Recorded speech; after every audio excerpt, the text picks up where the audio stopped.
الحمد للہ وکفی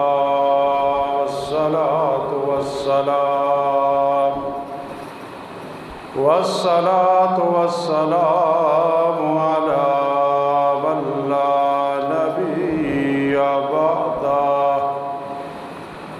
وعلی آلہ واصحابہ وازواجہ وأهل بيته وأحبائه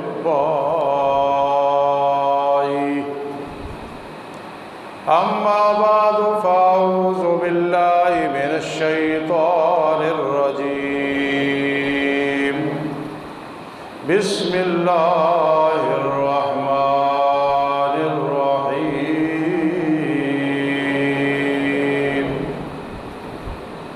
ولا تقولوا لمن يقتل في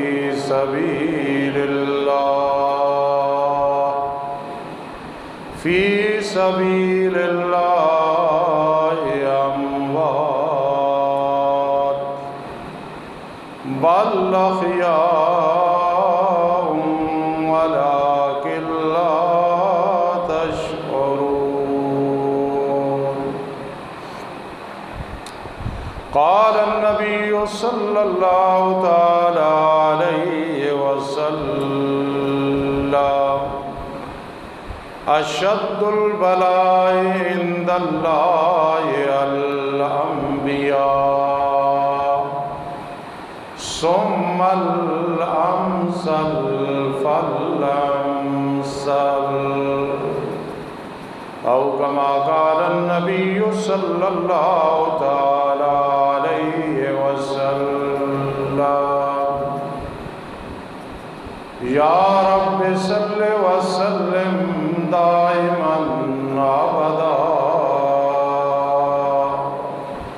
على حبيبك خير الخلق كلهم هو الحبيب الذي ترجى شفاعته لكل هول من الأهوال مقتحم.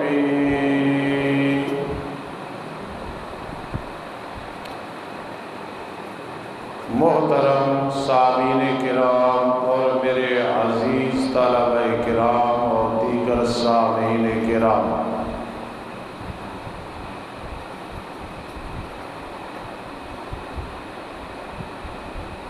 میری خوش نصیبی ہے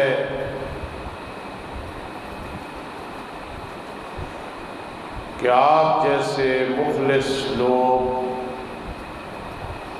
جو آپ بیٹھے ہیں اور آخر تک آنے والے ہیں، کوئی امتیاز نہیں ہوتا، نوجوان بوڑھے، بعض حضرات اہل حدیث، بعض بریلوی حضرات، دیوبندی، حیاتی، اشاعتی،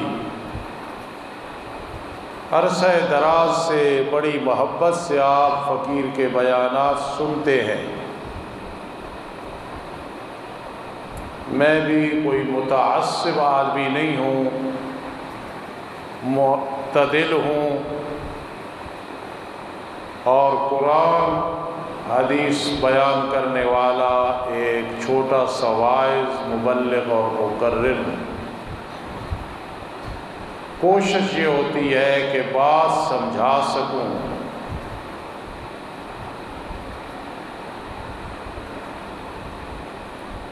چھوٹے چھوٹے مسائل میں اختلاف کی وجہ سے کفر کی مشین چلانا، منافقت کے فتوے لگانا میرے اساتذہ نے، ماں باپ نے، پیر و مرشد نے یہ نہیں سکھایا. دلائل کے ساتھ بات اللہ کو بھی پسند ہے اور نبی اکرم صلی اللہ علیہ وسلم کو بھی، اور اپنا بھی ضمیر مطمئن ہوتا ہے. آج میں نے آپ کو صرف ایک بات سمجھانی ہے وہ ذہن میں بیٹھ گئی تو انشاءاللہ بہت زیادہ فائدہ ہوگا۔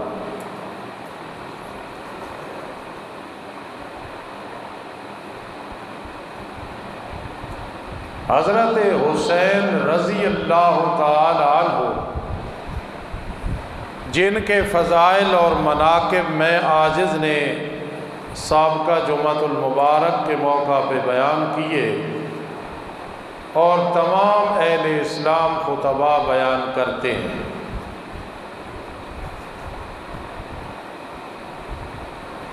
اپنی اپنی طاقت اور ذوق کے مطابق اللہ پاک ہر کسی کو جزائے خیر عطا فرمائے۔ اللہ رب العزت کو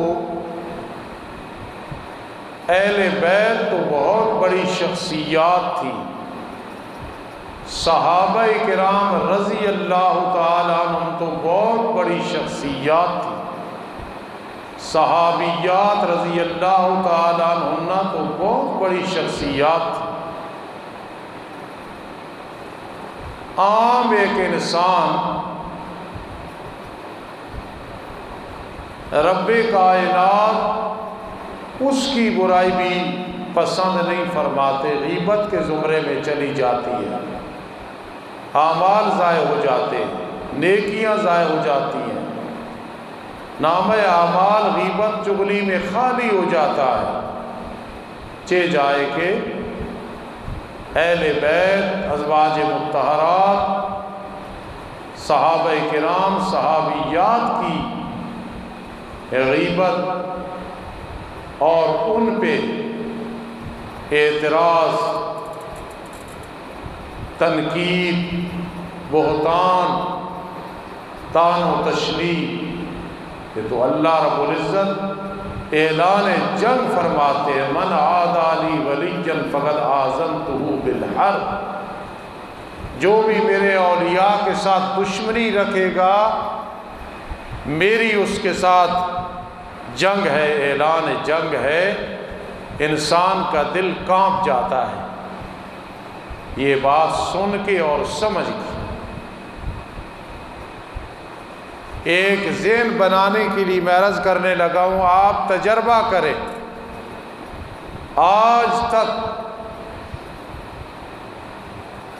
جس خطیب مقرر نے عام تو عام کسی بزرگ کی توہین کی ہے،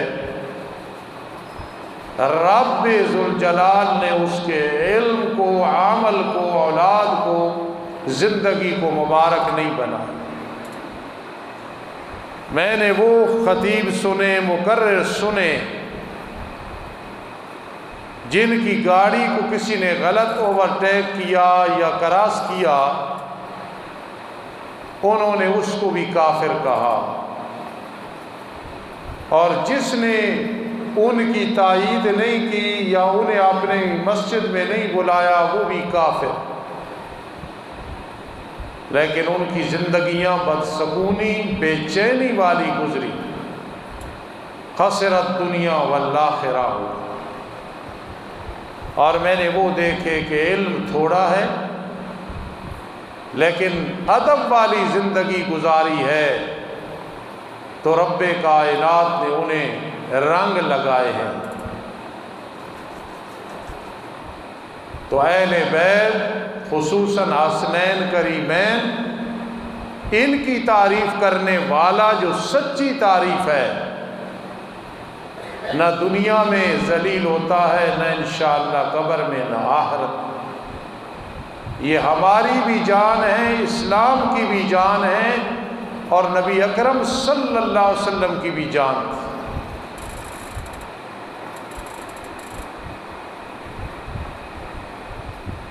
حضرت علی رضی اللہ تعالی عنہ جو نبی اکرم صلی اللہ علیہ وسلم کے چچا زاد بھائی بھی ہیں اور داماد بھی ہیں، اسد اللہ بھی ہیں، خلیفہ چہارم بھی ہیں۔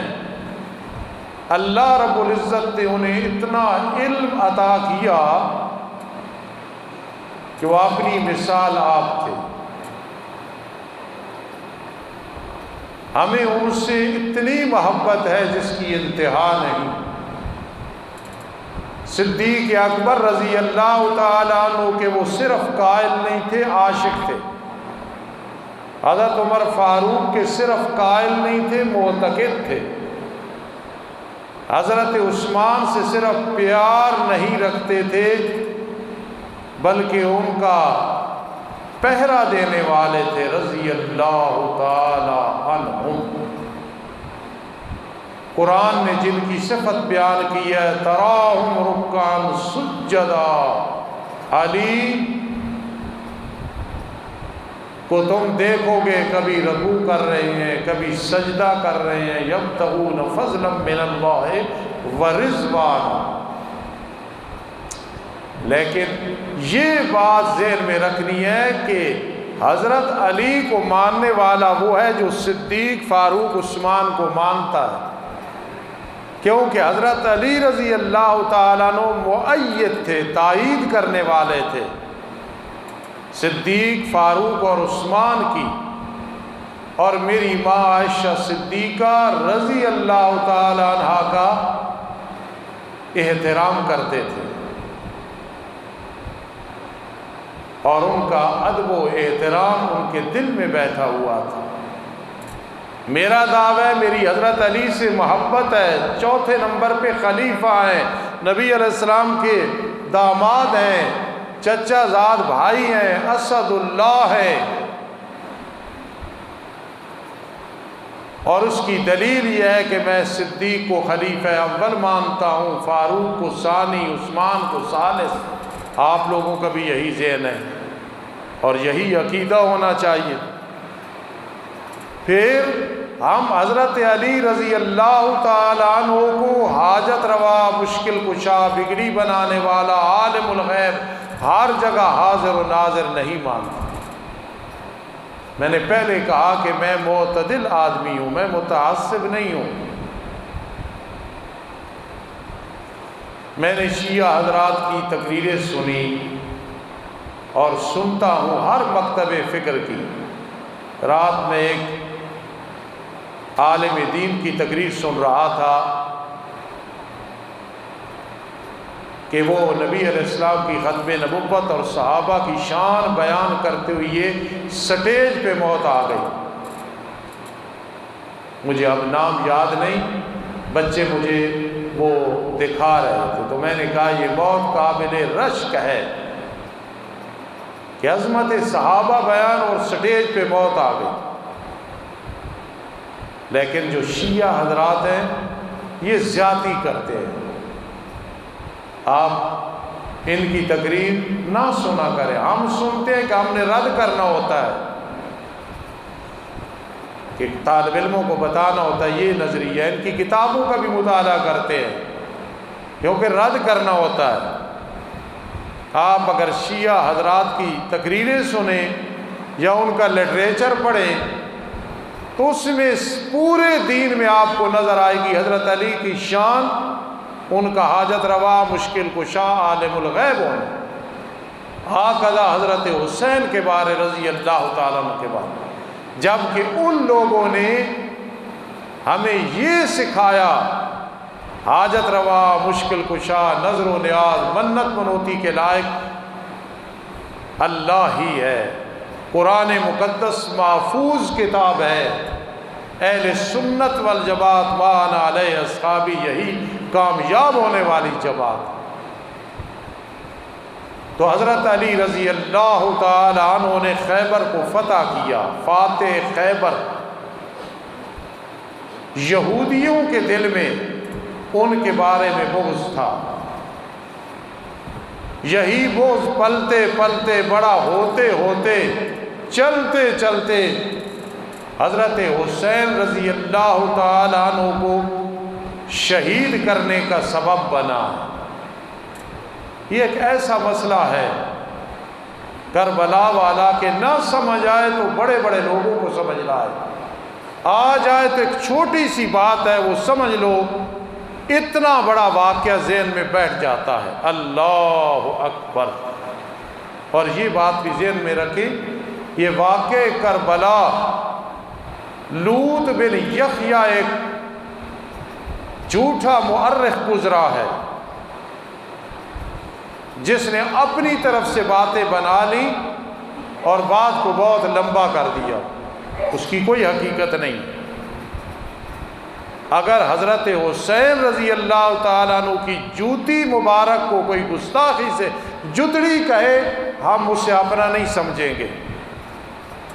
خدا کی قسم، حضرت حسین کا ذکر حدیث میں آتا ہے، حضرت حسن کا آتا ہے، دل ٹھر جاتا ہے۔ کیوں؟ نبی علیہ السلام کے محبوب نواسے ہیں، حضرت فاطمہ کے لخت جگر ہیں۔ تو حضرت حسین رضی اللہ تعالیٰ عنہ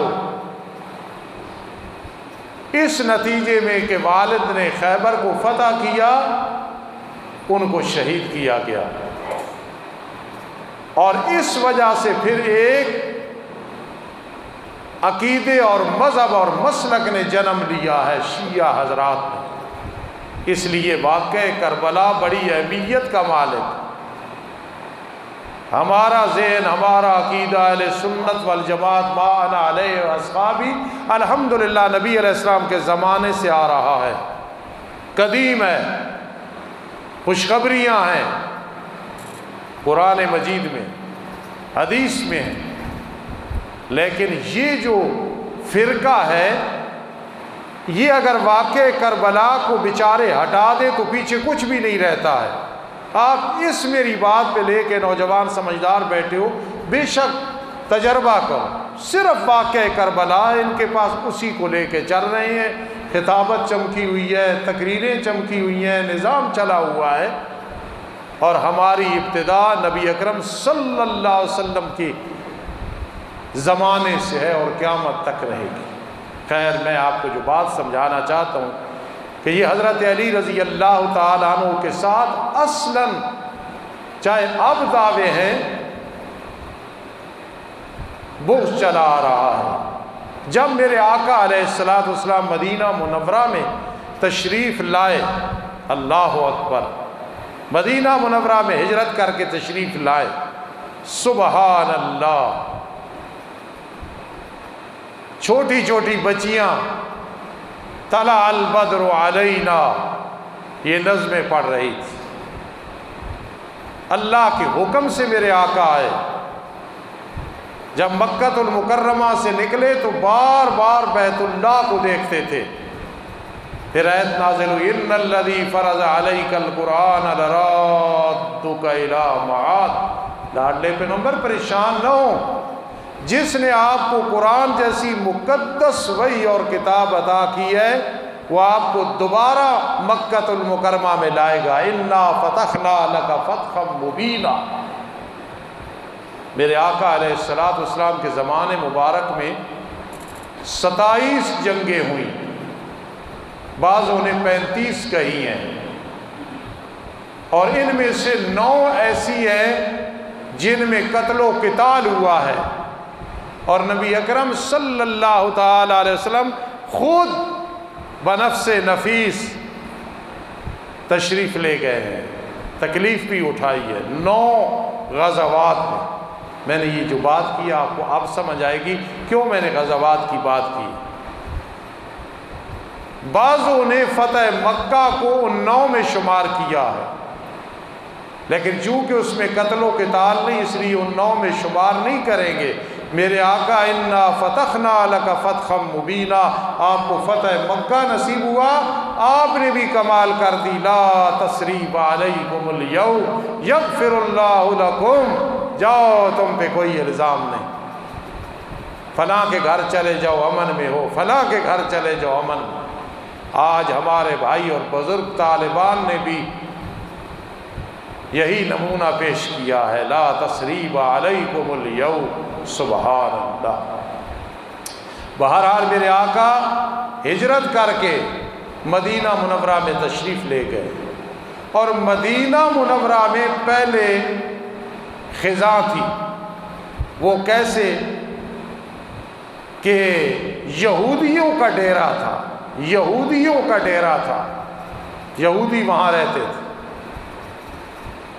نبی اکرم صلی اللہ علیہ وسلم کی تشریف لانے کے بعد پھر مدینہ منورہ، مدینہ طیبہ، مدینہ طابہ بن گیا۔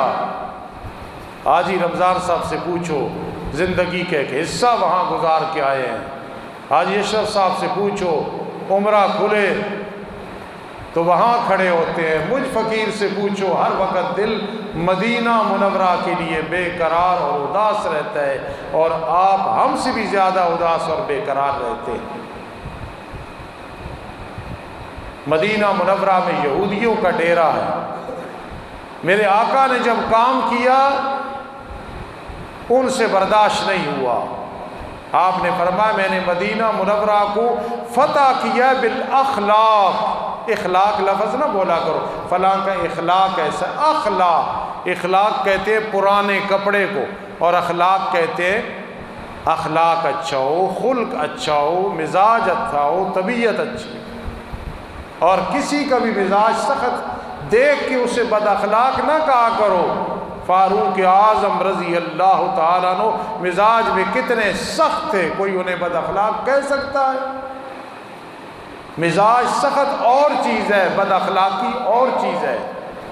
فرمایا میں نے مدینہ منورہ کو فتح کیا اخلاق کے ساتھ۔ اب صدیق فاروق رضی اللہ تعالیٰ عنہ ماں کے ساتھ یہودی مقابلہ نہیں کر سکے۔ جب حضرت عثمان کا دور آیا تو انہوں نے عبداللہ ابن سبا ملعون کو اپنا قائد بنا کے کھڑا کر دیا۔ اب اس نے سازشیں شروع کی ہیں۔ اب ذرا دیکھنا بالکل مختصر، اور میں آپ کے ذہن میں بات بٹھاؤں گا کہ حضرت عثمان رضی اللہ تعالیٰ عنہ کے خلاف سازشیں، پراپگنڈے اور بہتان شروع کر دیے۔ کیوں؟ اس لیے کہ حضرت علی رضی اللہ تعالیٰ خلیفہ بننے کے حقدار تھے، اسے کیوں خلیفہ بنایا گیا ہے؟ اب یہ پراپگنڈا مہم شروع ہو گئی ہے، اور پراپگنڈا مہم بعض اوقات تو آسمان تک پہنچ جاتی ہے، لیکن وہ بہتان اور پراپگنڈا اس میں کوئی طاقت نہیں ہوتی، بڑی جلدی اس کی ہوا خارج ہو جاتی ہے۔ کیا ہوا؟ اب یہ سازشیں کر رہا ہے، خیبر میں بیٹھ کے اسلام کا لبادہ اوڑھ کے مدینہ منورہ میں آ جاتا ہے، اسلام کا لبادہ، منافق، لیکن وہاں دیکھا کہ میرا کوئی نظام نہیں چل رہا، میرے پراپگنڈے کا کوئی اثر نہیں ہے۔ صحیح روایات میں آتا ہے اب یہ بصرہ چلا گیا، بصرہ سے کوفہ چلا گیا، کوفہ سے دمشق چلا گیا، وہاں سے سازشیں شروع کر دی ہیں۔ حضرت عثمان رضی اللہ تعالیٰ عنہ کے بارے میں آپ ذرا اس بات کو سمجھتے جائیں، کہاں سے کہاں بات چلی۔ صحابہ کرام آپس میں رحماء بینہم تھے، جنگ صفین ہوئی، جنگ جمل ہوئی، ہم مانتے ہیں وہ سب غلط فہمیوں کی بنیاد پہ ہے۔ میرے آقا نے اپنی زندگی میں پیشن گوئی کر دی تھی، آپ غیب نہیں جانتے تھے، اللہ نے وحی کے ذریعے بتایا تھا۔ کل کوئی بھونکنے والا بھونکے نہیں صحابہ کرام کے بارے میں، کلم وعد اللہ الحسنی، اللہ نے ہر ایک کے ساتھ جنت کا وعدہ کیا ہے۔ اولئک هم الراشدون، اولئک هم المفلحون، اولئک کتب فی قلوبہم الایمان وغیرہ۔ اب اس کی سازش ہے۔ آخر مختصر بات، حضرت عثمان رضی اللہ تعالی عنہ شہید ہو جاتے ہیں۔ مدینہ منورہ کا اتنا احترام، یہ ایک مستقل موضوع ہے، آپ نے سنا شہادت عثمان کے موضوع پہ۔ جنہیں شہید کیا گیا اللہ کی کتنی لعنت اور ناراضگی ان پہ ہوگی، لیکن نبی اکرم صلی اللہ علیہ وسلم تو ان کے ساتھ بغض کو اتنا ناپسند سمجھتے تھے۔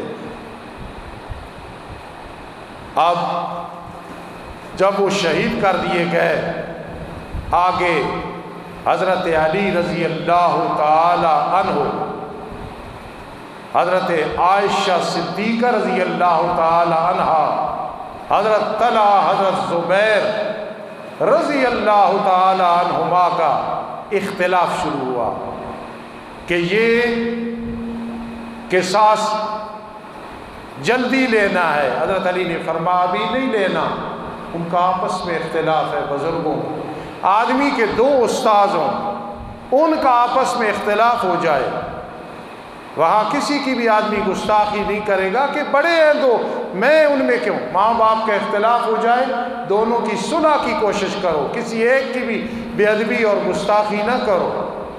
میں ایک استاد جی کے پاس پڑھتا تھا، تو وہ عمرہ کے بارے میں ایک مسئلہ بیان کرتے تھے، آپ کو سمجھ نہیں آئے گا۔ ان کے بیٹے بہت بڑے عالم تھے، وہ اس میں اختلاف کرتے تھے، لیکن وہ اپنے بیٹے پہ شفقت، وہ اپنے باپ کا احترام کرتے تھے۔ علمی اختلاف کوئی ایسی چیز نہیں ہوتی۔ امام ابو حنیفہ، امام شافعی کے اختلاف ما یجوز و ما لا یجوز میں ملتا ہے۔ یہ ابو بکر جگا دو یا بار تھا، ما یجوز و ما لا یجوز کا ملتا ہے، لیکن اختلاف امتی رحمت، امت کا اختلاف یہ رحمت ہے۔ اب یہ آپس میں اختلاف ہو گیا، آخر کیا ہوا کہ حضرت علی رضی اللہ تعالی عنہ اسی اختلاف میں کوفہ کی طرف تشریف لے جاتے ہیں، کوفہ کی طرف تشریف لے جاتے ہیں، کوفہ میں چلے جاتے ہیں۔ اب وہاں ایک خارجی فرقہ جو کہ حضرت معاویہ رضی اللہ تعالیٰ عنہ کا ظاہری قائل ہے اور حضرت علی کا دشمن ہے، اس نے اپنا کام شروع کر دیا۔ 3 لوگوں کو ہم نے شہید کرنا ہے۔ آخر حضرت علی رضی اللہ تعالیٰ عنہ کو شہید کیا گیا۔ میں صرف واقع کربلا تک پہنچنے آپ کو مختصر بات سمجھانی ہے کہ وہ فاتح خیبر ہے۔ آگے چلتے چلتے ہر کسی کا دور چلتا گیا اور حضرت جو ہے وہ شہید کیے گئے۔ اب حضرت عاصم رضی اللہ تعالیٰ عنہ خلیفہ بنتے ہیں، حضرت معاویہ کے ساتھ صلح ہو جاتی ہے، اور یہ حضرت عاصم رضی اللہ تعالیٰ عنہ کے بارے میں نبی اکرم صلی اللہ تعالی وسلم نے اپنی زندگی میں فرمایا تھا، یہ میرا بیٹا 2 بڑی جماعتوں کے درمیان صلح کرائے گا۔ صلح ہو گئی، حضرت معاویہ رضی اللہ تعالی عنہ اب یہ خلیفہ ہیں، صلح ہو گئی، بیعت ہو گئی۔ حضرت معاویہ رضی اللہ تعالی عنہ چلتے چلتے آخر انسان ہیں، بڑھاپے کے عالم میں پہنچ جاتے ہیں۔ اور یاد رکھنا، یہاں مجھے ایک اتفاقاً بات یاد آ گئی، اور یہ اللہ کی رحمت ہوتی ہے، شماتت الاعداء سے پناہ مانگا کرو کہ یا اللہ وہ وقت آئے کہ میرے دشمن میرے بارے تالیاں بجائیں، یا اللہ اس وقت سے مجھے محفوظ رکھنا۔ شماتت الاعداء۔ ایک عالم دین تھے، گوگا پہلوان کے بڑے دوست یار تھے، ہمارے بھی دشمن نہیں تھے، نیک لوگ تھے۔ وہ جیل میں چلے گئے، میں ملنے کے لیے گیا، تسلی دی تو ان کی یہ الفاظ تھے، یار مولوی حبیب الرحمن اور تو کوئی بات نہیں، شماتت الاعداء ہے، میرے دشمن بڑے خوش ہیں، جو بھی کیا اللہ نے فضل کیا وہ باہر آ گئے۔ شماتت الاعداء سے پناہ مانگا کریں۔ زندگی میں ایسے دشمن ہوتے ہیں جو دوست کی شکل میں ہوتے ہیں، اور جب انسان پریشان ہوتا ہے تو ظاہراً آنسو بہاتے ہیں لیکن اندر سے خوش ہو رہے ہوتے ہیں۔ جو آدمی اپنی زندگی میں چلنے والوں میں سے منافقوں کو پہچان لے، چاہے انہیں گلے سے لگائے، ان کی دعوتیں قبول کرے، پتہ چل جائے کہ یہ میرے لیے مضر ہیں، وہ آدمی کبھی ناکام نہیں ہوتا ہے، کبھی بھی وہ ناکام نہیں ہوتا۔ شماتت الاعداء سے آدمی محفوظ رہے، اللہ سے دعا کی۔ قربان جب حضرت معاویہ کی آخری عمر ہے، یہ وہ شخصیت ہے، فرمایا میرے پاس نبی اکرم صلی اللہ علیہ وسلم کے کچھ بال ہیں، کچھ ناخن مبارک ہیں، جب مجھ پہ موت آئے، محبت کا تقاضا ہے، فرمایا یہ ناخن اور بال میرے کفن میں رکھ دینا۔ ایک محبت کا اظہار کر رہے ہیں۔ ایک دفعہ ایک آدمی آیا، گھر سے اٹھ کے چلے گئے، اس کا دیدار کیا، زیارت کی، ملاقات۔ لوگوں نے کہا آپ اس حالت میں کیوں آئے؟ فرمایا یار مجھے بتایا گیا، حقیقت ہے اس کی پیشانی کی کچھ مشابہت نبی علیہ السلام کے ساتھ ہے۔ حالانکہ آپ کے ساتھ کون مشابہت رکھتا ہے؟ احسن منک لم تر قط عین واجمل منک لم تلد النساء۔ چمن کو ناز تھا اپنی بہاروں پر، مگر وہ آئے تو ساری بہاروں پہ چھا گئے۔ لیکن ہوتا ہے انسان کی محبت ہو، جب محبت ہو تو انسان پھر وہ مشابہت خود بنا لیتا ہے، وہ فلاں کی طرح فلاں کی طرح۔ حضرت معاویہ رضی اللہ تعالیٰ عنہ نبی علیہ السلام کے سچے محب تھے۔ آج میں دوسرے مذہب والوں کو کیا کہوں، کئی دیوبندیوں کی جماعتیں ایسی ہیں، حضرت معاویہ کی تعریف کرو تو انہیں تکلیف ہوتی ہے، کئی بریلوی حضرات انہیں تکلیف ہوتی ہے۔ حضرت معاویہ کو اگر گلشن محمدی صلی اللہ علیہ وسلم سے نکال دو تو بہت ساری کمی نظر آتی ہے۔ اللہ ہمیں حضرت معاویہ کا محب بنائے، غلام بنائے، سب کہو آمین۔ حضرت معاویہ نے ولی عہد بنایا اپنی زندگی مبارک میں یزید کو، اور یہ بات ذہن میں رکھنا، پہلے میں نے کہا کہ میں معتدل آدمی ہوں، اس دور میں یزید کو رحمت اللہ کہنے والے بھی لوگ ہیں اور لعنت اللہ کہنے والے بھی لوگ ہیں۔ بڑا نازک معاملہ ہے، زندگی کا پتہ نہیں۔ آپ اپنے ذہن میں وہ بات رکھیں جو علماء دیوبند کا نظریہ ہے۔ میرے کئی دوست ہیں رحمت اللہ کہتے ہیں، دوستی اپنی جگہ پہ، میں نہیں کہتا۔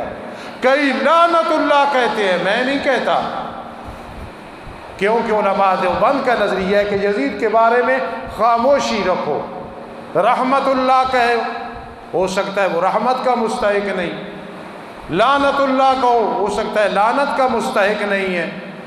اس لیے میرا اپنا نظریہ یہ کہ جو علماء دیوبند والے ہیں، اب یزید ولی یاد ہے سن 860 ہجری میں جب حضرت معاویہ رضی اللہ تعالیٰ عنہ کا انتقال ہو جاتا ہے، اور یہ بات بھی ذہن میں رکھنا، آخری عمر میں حضرت معاویہ نے کپڑے پہنے، سرما لگایا، یہ سنت ہے۔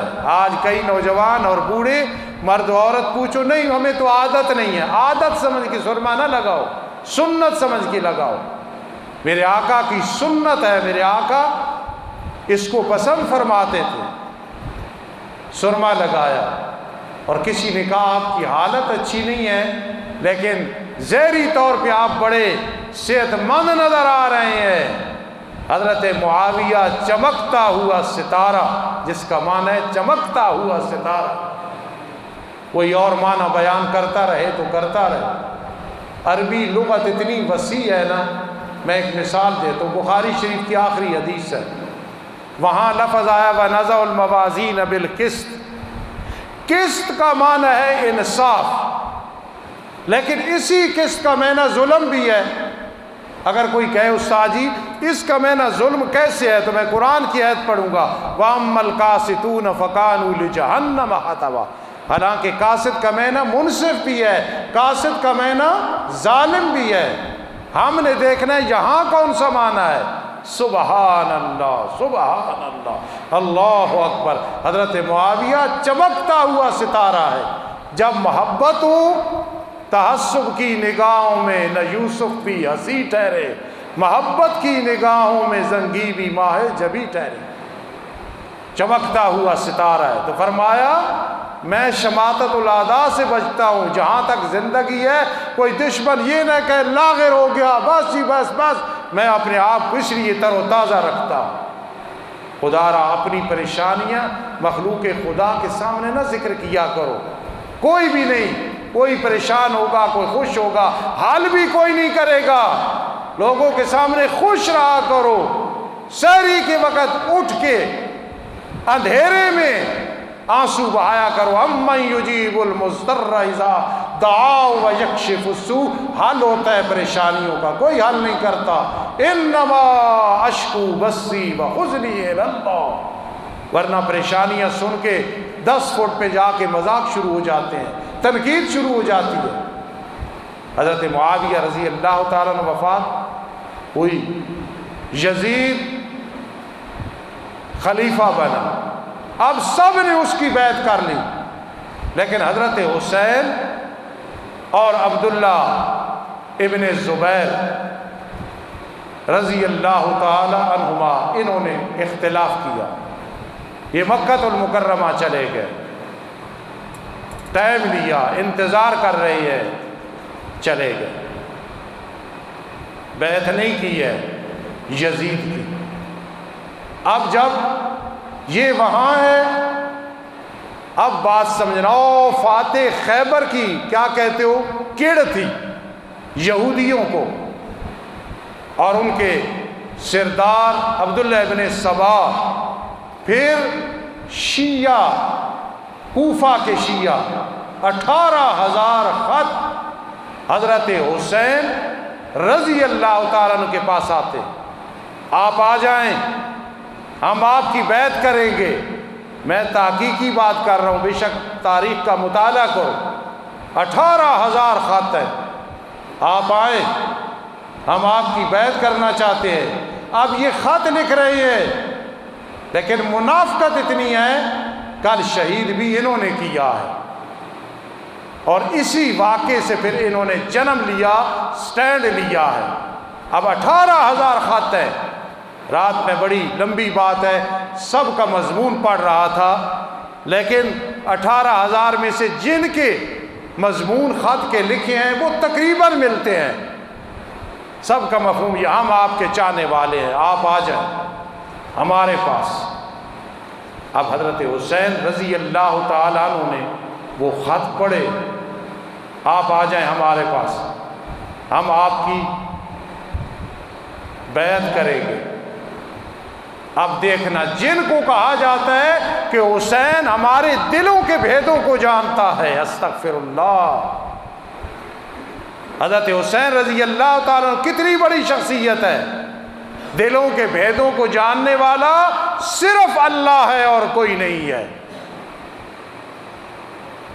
میں اوروں کو کیا کہوں، ہمارے بھی جو اپنے آپ کو دیوبندی کہتے ہیں، دیوبندی کو پھاٹک ہے کہ جو دیوبندی بن گیا وہ شرک نہیں کرے گا، کفر نہیں کرے گا، ہمارے بھی ایسے ڈھیلے ہیں، ہم دوسروں کو کیا کہیں، کئی کہتے ہیں ہمارے پیروں کو پتہ چل جاتا ہے دل میں کیا ہے، جاؤ تو وہی بات کرتے ہیں۔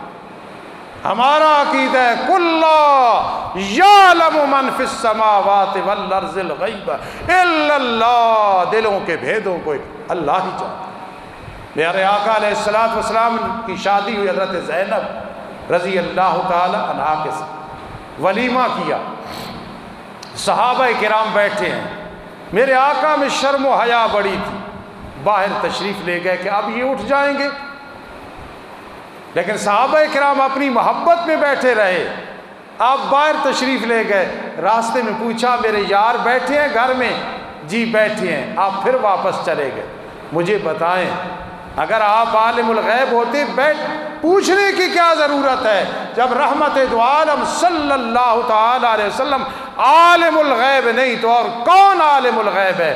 جو کہے گا فلاں عالم الغیب وہ مشرک ہوگا، اور مشرک جو ہوتا ہے وہ کافر ہوتا ہے، چاہے کوئی بھی۔ میرے آقا نے پوچھا نماز کے بعد کس نے لہسن کھایا ہے؟ خاموش۔ میرے آقا نے کہا بھائی لہسن کی بدبو آ رہی، کس نے کھایا؟ ایک صحابی رضی اللہ تعالیٰ عنہ بولے اللہ کے پیغمبر کھایا نہیں ہے، ملم بنا کے یہاں لگائی ہے، پھوڑا ہے۔ فرمایا آئندہ نہ کرنا، پیار سے کہہ رہا ہوں۔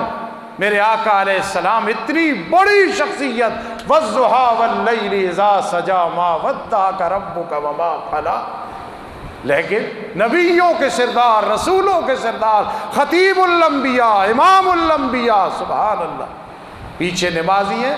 عالم الغیب کون ہے؟ اللہ۔ تو حضرت حسین رضی اللہ تعالیٰ کے بارے میں پوائنٹ بتا رہا ہوں، اگر یہ عالم الغیب ہوتے، آج ان کے ماننے والے ہم ہیں، ہم ان کے وارث ہیں۔ یا حسین کہتے ہیں کہ وہ سن رہے ہیں ہماری باتیں، حاجت روا مشکل کشا ہے، انہوں نے مسلم بن عقیل کو بھیجا رضی اللہ تعالیٰ عنہ کو کہ جاؤ تحقیق کرو کیا حالات ہے۔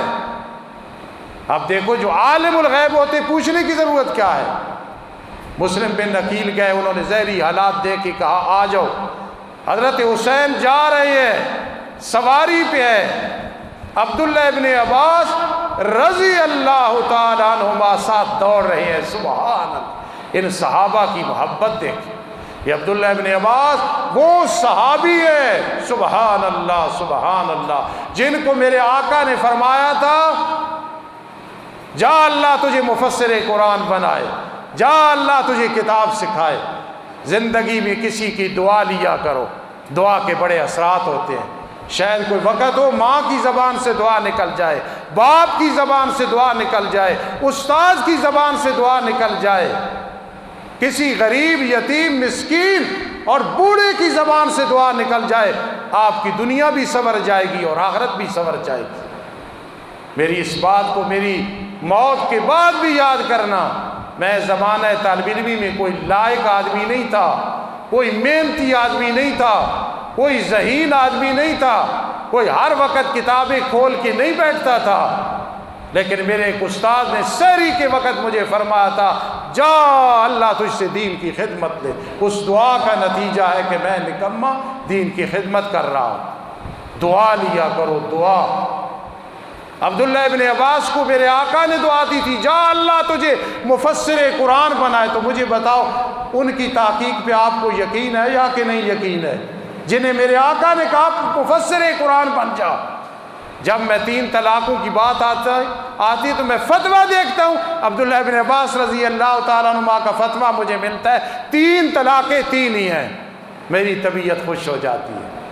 جب میں نماز پڑھ رہا ہوتا ہوں کہ میں رفع یدین نہیں کرتا، میں کوئی ہٹ نہیں کر رہا، اپنا مذہب تو بیان کرنا ہے۔ جب میں دیکھتا ہوں عبداللہ ابن عباس رضی اللہ تعالیٰ عنہ کی تحقیق ہے قد افلح المؤمنون الذین هم فی صلاتہم خاشعون، تو مجھے خوشی ہوتی ہے جس کو میرے آقا نے دعا دی ہے اس جیسی میری نماز ہے تو مجھے کیا فکر ہے۔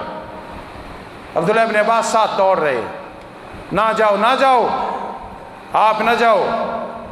آخر انہیں حالات کا پتہ تھا۔ حضرت حسین رضی اللہ تعالیٰ عنہ جا رہے ہیں کہ نہیں میں جاؤں گا۔ اب بات سمجھنا، چلتے چلتے راستے میں ایک زبالہ جگہ آتی ہے، زبالہ، وہاں اطلاع ملی کہ مسلم بن عقیل کو انہوں نے، اور جو شیعان کوفہ تھے، خط لکھنے والے تھے، انہوں نے قتل کر دیا۔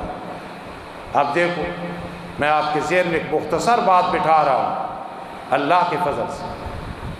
تو حضرت حسین رضی اللہ تعالیٰ عنہ نے واپسی کا ارادہ کیا کہ انہوں نے ایک رکا بھیجا، بھائی پہلے میں نے کہا تھا اب کہہ رہا ہوں نہ آنا، لیکن مسلم بن عقیل کے بھائیوں نے کہا نہیں ہم جائیں گے، ہم اپنا بدلہ لیں گے۔ جی تو حضرت حسین رضی اللہ تعالیٰ عنہ آگے جا رہے ہیں۔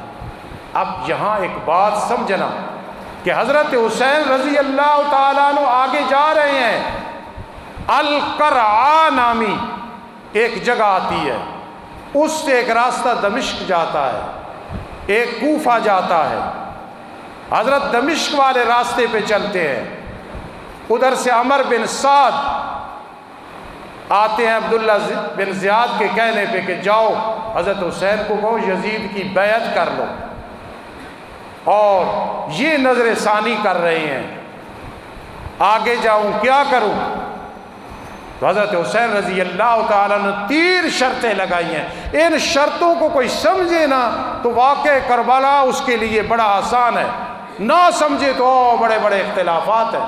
میں نے پہلے کہا اور پھر بھی کہہ رہا ہوں، میں ذمہ دار ہوں، میں یزید کو رحمت اللہ نہیں کہتا لیکن لعنت اللہ بھی نہیں کہتا، اس لیے کہ میرے اکابرین علماء دیوبند جو میرے روحانی باپ ہے وہ فیصلہ کر گئے کہ خاموشی اختیار کرو۔ اب حضرت حسین فرماتے ہیں مجھے واپس جانے دو، اس میں بھی بڑی باتیں، مجھے واپس جانے دو۔ ٹھیک ہے وہ غدار ہے، میں نہیں جاتا، جو خط لکھنے والے وہ غدار ہے، یا مجھے کسی اور سرحد کی طرف میرا رخ کر دو۔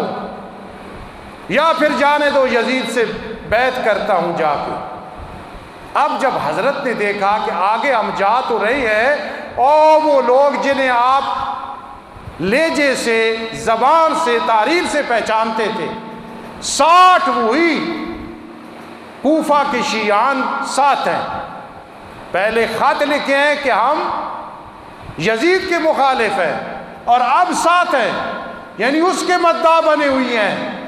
حضرت اس وجہ سے بہت پریشان ہوئے، کل انہوں نے خط لکھا ہے، مجھے بلایا ہے، آج یہ کیا کر رہے ہیں، آپ خود سمجھیں۔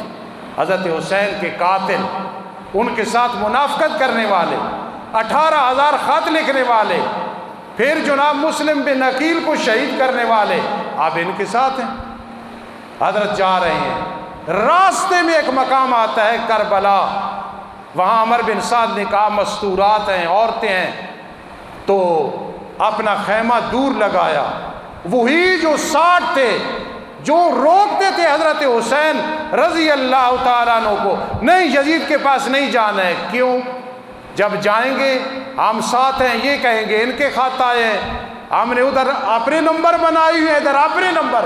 منافق کا کام یہی ہوتا ہے، وہ ذلیل ہوتا ہے، ایک کے پاس جاتا ہے تو اس کا بن جاتا ہے، دوسرے کے پاس جاتا ہے اس کا بن جاتا ہے۔ یہ اللہ فراست دے دے آدمی کو منافقت کا پتہ چل جائے۔ اس دور میں بھی کئی ایسے ہیں، اشاعتیوں کے پاس بیٹھتے ہیں تو اشاعت التوحید کے ہیں، حیاتیوں کے پاس بیٹھتے ہیں تو حیاتیوں کے ہیں، کمبوؤں کے پاس بیٹھے تو ان کے بن گئے، رجپوتوں کے پاس بیٹھے ہیں تو ان کے بن گئے، میرے پاس بیٹھے ہیں تو میرے ساتھ ہیں، کوئی مخالف ہے تو اس کے پاس ہے۔ منافق کو نبی علیہ السلام نے فرمایا اس بکری کی طرح ہے جو خون والی ہے، کبھی ایک ریوڑ میں جاتی ہے کبھی دوسرے ریوڑ میں۔ میرے آقا علیہ السلام نے کتنی سخت مثال کی ہے۔ اب وہی لوگ جنہوں نے خط بھیجے تھے، کربلا میں عصر کے ٹائم حملہ کر کے حضرت حسین رضی اللہ تعالیٰ عنہ کو شہید کر دیتے ہیں، وہ عمر بن سعد، عشرہ مبشرہ حضرت سعد کا بیٹا رضی اللہ تعالیٰ عنہ۔ اب یہاں بات سمجھنا، انہوں نے جنہوں نے خط لکھے تھے آج شہید کیا ہے، انہیں قصاص پہ قتل کر دیتے ہیں، جہنم رسید کر دیتے ہیں۔ اور خط لکھنے والے، پھر منافقت کرنے والے، پھر حضرت حسین کو شہید کرنے والے، اور پھر حضرت نے کتنا سخت انتقام لیا کہ ان کو قتل کر دیا۔ اب اس مسئلے میں اور رونا گڑ گڑانا، صدیق اکبر فاروق اعظم رضی اللہ تعالی عنہما کو برا کہنا، غلط کہنا، حضرت عثمان پہ تنقید کرنا، پیاری ماں جس پہ میں کروڑوں مائیں قربان کروں، حضرت عائشہ کے بارے میں بکواس کرنا، یہ سب لوط بن یحییٰ ایک شخص گزرا ہے، اس کی طرف سے پراپگنڈا ہے۔ اور حضرت حسین رضی اللہ تعالیٰ عنہ جب شہادت کا پیالہ نوش فرماتے ہیں، اللہ کے قرآن کی تلاوت کر رہے ہیں، تو بتایا جو نبی علیہ السلام کے اہل بیت ہے اس کا یہ نظریہ نہیں ہوتا کہ قرآن 40 پارے تھا، 10 بکری کھا گئی۔ اللہ کا قرآن کہتا ہے اِنَّا نَحْنُ نَزَّلْنَا الذِّكْرَ وَإِنَّا لَهُ لَحَافِظُونَ، ہم نے قرآن کی حفاظت کا ذمہ لیا ہے۔ میں کہوں میں قرآن کی حفاظت کرتا ہوں، پورے دنیا کے علماء نہیں کر رہے، بلکہ قرآن ہماری حفاظت کر رہا ہے۔ ہمیں جو قرآن نہ آتا، ہم یہاں آتے، آج یہ اشرف صاحب پانی پلا دیتے، ممبر پہ کون بیٹھنے دیتا؟